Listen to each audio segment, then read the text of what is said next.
Hi everyone, this is S.J. Thomason with Christian-Apologist.com.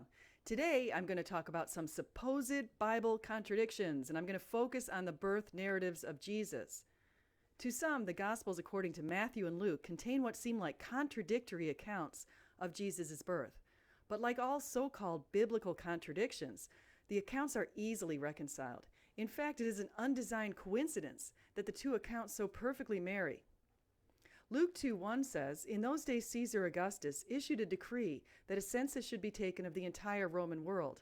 This was the first census that took place while Quirinius was governor of Syria, and everyone went to their own town to register."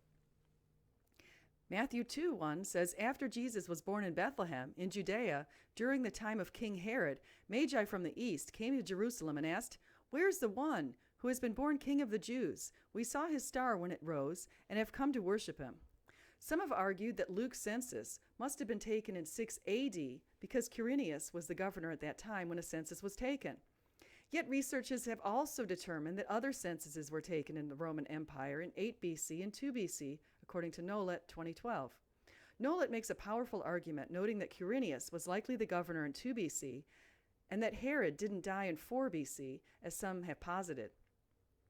He stated that Herod's death wasn't likely the very weak, partial lunar eclipse that occurred in 4 BC, but a much stronger eclipse of 1 BC.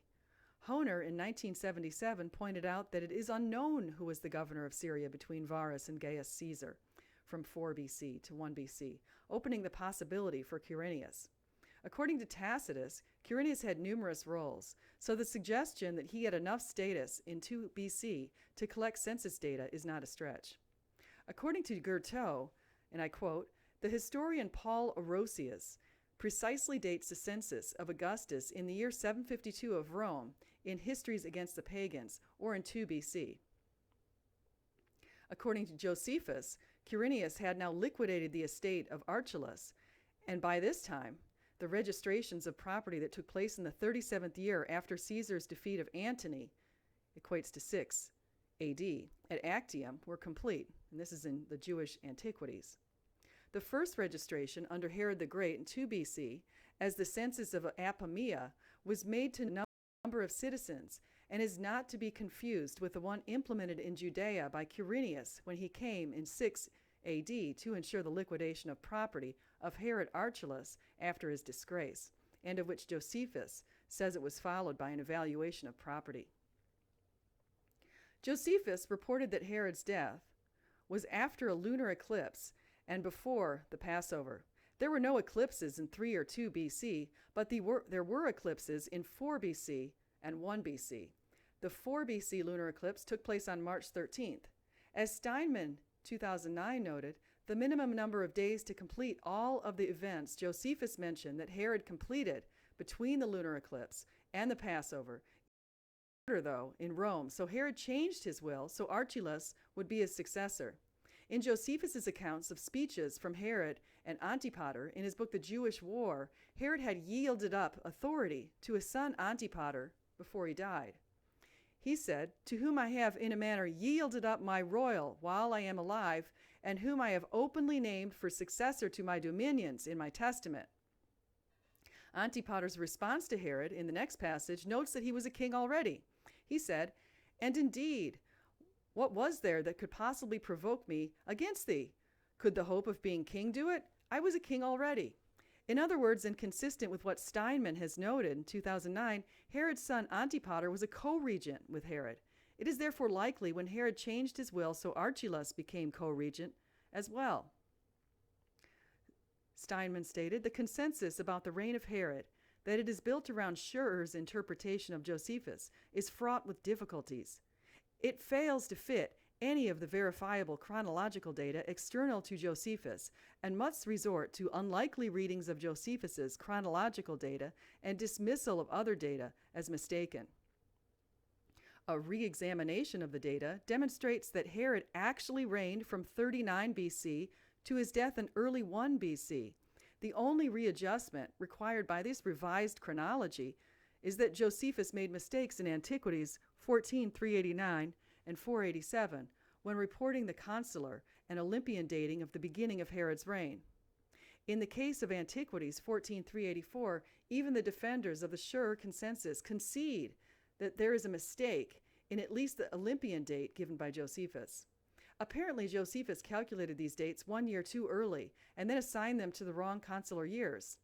Since these two events were clearly 3 years apart, the mistake in the first passage in Antiquities 14:389 led to the parallel mistake in the second in Antiquities 13:487. Once the correct dates for Herod's reign are understood, all of the data external to Josephus, as well as all the other data given by Josephus, are in perfect harmony, and one can construct the chronology of his reign. Now let's return to Quirinius. Quirinius had held an honorary municipal office as a duumvir in Pisidian Antioch. You can see in the video a picture of an archaeological inscription which was found on a statue. You also see a picture of a coin bearing his name. In the 25th year of Augustus's reign in 2 BC, the Roman Senate recognized him as a pater patriae, which means father of the fatherland. The Silver Jubilee marked the date in 2 BC, which was also Rome's 750th anniversary. Augustus sent out a decree the year before to all in the Roman Empire, including Jews, which required them to register their approval of this honor. According to Josephus, Augustus was 60 when he accepted the title and celebrated the dedication of the Augustan Forum. One purpose for a census is to count the population for taxation. Some have argued that the Romans would not have taxed the Israelites or conducted a census in Israel before it became a province in 6 AD, but Josephus records Roman taxation of the Jews from as early as 44 BC, so that argument's discounted. The Pater Patriae registration of all inhabitants of the Roman Empire initiated in 2 BC, and not the popularly believed census of Palestine taken in AD 6, is the census which Luke reported as having occurred when Quirinius was governor of Syria. He was governor in 2 BC and again in AD 6. It should also be noted that Luke did not say that Quirinius was governor when Herod died, only that he was governor at the time the Pater Patriae registration was ordered, and Herod presumably still alive. Furthermore, when Luke reported that the census was of the entire Roman world, we now see that he did not exaggerate if we regard the Pater Patriae census of 2 BC and not Quirinius's local census of AD 6 and the census he was talking about. The streams of evidence resolve Jesus was probably born sometime in 2 BC, and that was a quote from Nolet, 2012, page 218.